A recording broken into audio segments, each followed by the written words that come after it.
Assalamualaikum warahmatullahi wabarakatuh. Apa kabar semua? Sehat selalu, tetap semangat meskipun dalam pembelajaran secara online. Pada hari ini kita akan belajar prakarya alat penjernih air.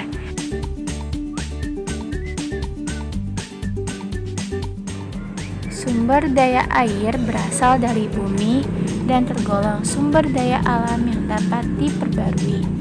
Secara umum, sumber daya air dapat dibedakan menjadi dua, yaitu yang pertama air permukaan dan yang kedua air tanah.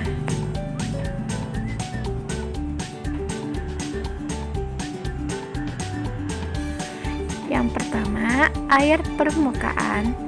Danau dan sungai merupakan air permukaan yang persediaannya tidak terbatas di bumi.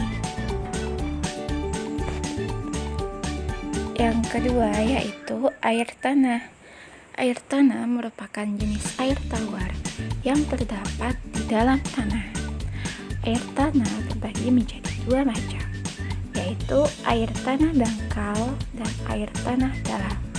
Air tanah dangkal merupakan jenis air tanah yang dapat ditemukan pada lapisan dalam tanah tidak jauh dari permukaan tanah. Air tanah dalam merupakan jenis air tanah yang berada pada lapisan tanah jauh ke dalam. Air tanah dalam diperoleh dengan cara mengebor dan dapat dialirkan langsung ke rumah-rumah atau sumur-sumur.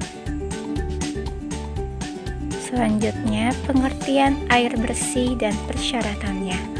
Air bersih adalah air yang tidak mengandung kotoran, tidak berbau, tidak tercemar, dan tidak mengandung bakteri atau kuman. Berdasarkan syarat fisik air bersih, yaitu kondisi air yang dapat dilihat dengan panca indera, baik penglihatan, penciuman, maupun perasa. Lalu, berdasarkan syarat kimia, air bersih merupakan kondisi air yang menyangkut kadar atau kandungan zat kimia di dalam air. Lalu, berdasarkan syarat biologi, air bersih adalah kondisi air yang menyangkut kandungan mikroorganisme atau zat klinik di dalam air. Selanjutnya yaitu jenis-jenis penjernihan air. Apa itu penjernihan air? Penjernihan air merupakan usaha untuk mengubah air kotor menjadi air bersih. Proses penjernihan air ini biasanya dilakukan untuk menyisihkan sebanyak mungkin zat pengotor yang ada di dalam air. Apa saja jenis-jenis penjernihan air? Jenisnya yang pertama, penjernihan air secara alami, yaitu penjernihan air dengan biji kelor. Penjernihan dengan cara ini sangat mudah dilakukan, apalagi untuk daerah yang banyak ditumbuhi tanaman kelor. Bahan utama yang digunakan adalah biji kelor yang sudah tua dan kering. Selanjutnya, penjernihan air secara alami. Yang kedua yaitu penjernihan air dari bahan alami secara sederhana. Yang tadi yang pertama dengan kelor, kemudian yang kedua yaitu dengan cara sederhana. Penjernihan air dari bahan alam dapat dilakukan dengan cara sederhana dengan memanfaatkan alat dan bahan yang sederhana pula. Alat dan bahan yang digunakan 2 buah drum hijau, pipa PVC berdiameter 0,75 in, keran air, arang, kerikil, pecahan batu bata, gergaji, cangkul, parang, besi, bor, kuas, dan juga ember. Tadi sudah membahas penjernihan air secara alami, selanjutnya penjernihan air secara kimia. penjernihan air secara kimia biasanya dilakukan untuk menghilangkan partikel yang tidak mudah mengendap seperti koloid, logam berat, senyawa fosfor, dan juga zat organik beracun. Selain penjernihan air secara alami dan kimia, yaitu berikutnya penjernihan air secara fisika. Yang bagian yang pertama ada filtrasi penyaringan. Filtrasi atau penyaringan merupakan suatu proses dalam menjernihkan air yang dilakukan dengan memisahkan partikel tersuspensi sebanyak mungkin agar tidak mengganggu proses berikutnya. Penjernihan air secara fisika yaitu selanjutnya dengan cara flotasi. Flotasi adalah pengapungan, merupakan proses penjernihan air yang biasanya digunakan pada zat atau bahan-bahan yang mengapung seperti minyak, lemak, maupun zat lain.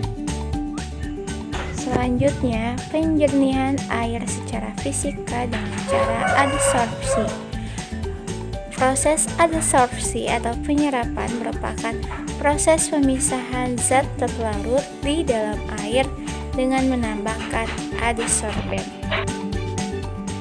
Penjernihan air di bidang industri. Salah satu perusahaan yang khusus menangani pengolahan air untuk disalurkan di berbagai daerah adalah PDAM. PDAM merupakan perusahaan daerah air minum. Di banyak daerah, pengolahan air bersih yang dilakukan oleh PDAM lebih banyak bersumber dari hasil pengolahan air sungai. Lalu, bagaimanakah proses pengolahan air bersih dari sungai? Perhatikan berikut ini. Proses pengolahan air bersih yang berasal dari air sungai harus melalui tahapan proses berikut. Yang pertama, tahapan intake. Yang kedua, koagulasi. Yang ketiga, flokulasi. Yang keempat, sedimentasi. Yang kelima, filtrasi. Dan yang keenam, klorinasi. Berikutnya kita membahas prosedur pembuatan alat penjernih air dari bahan alami. Penjernihan air dengan bahan alami caranya: yang pertama, membuat pipa penyaringan. Selanjutnya, membuat drum pengendapan dan memasang pipa penyaringan. Langkah selanjutnya, membuat drum penyaringan. Dan langkah berikutnya, penyusunan drum endapan dan penyaringan. Cara yang kedua dalam penjernihan air dengan bahan alami. Langkah awalnya, sediakan sebuah drum sebanyak bak penampungan. Beri keran pada ketinggian 10 cm dari dasar bak dan beri keran pembuangan di dasar bak. Kemudian isi bak penyaringan dengan batu setebal 10 cm, ijuk 5 cm, pasir halus 15 cm, ijuk 5 cm, arang tempurung kelapa 5 cm, pasir halus 20 cm, dan kerikil 10 cm.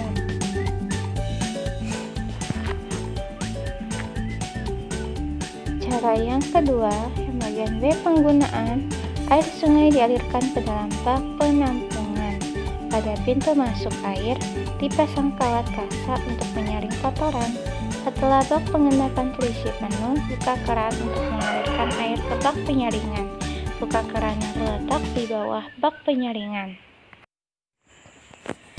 Cara pemeliharaannya yaitu ijuk dicuci bersih, kemudian dipanaskan di bawah sinar matahari sampai kering. Pasir halus cuci dengan air bersih di dalam ember dan aduk hingga kotorannya keluar. Kemudian jemur sampai kering. Batu kerikil yang diperoleh dari sisa air pasir halus dicuci bersih dan dijemur sampai kering. Batu dicuci sampai bersih dari kotoran atau tanah yang melekat, kemudian dijemur sampai kering.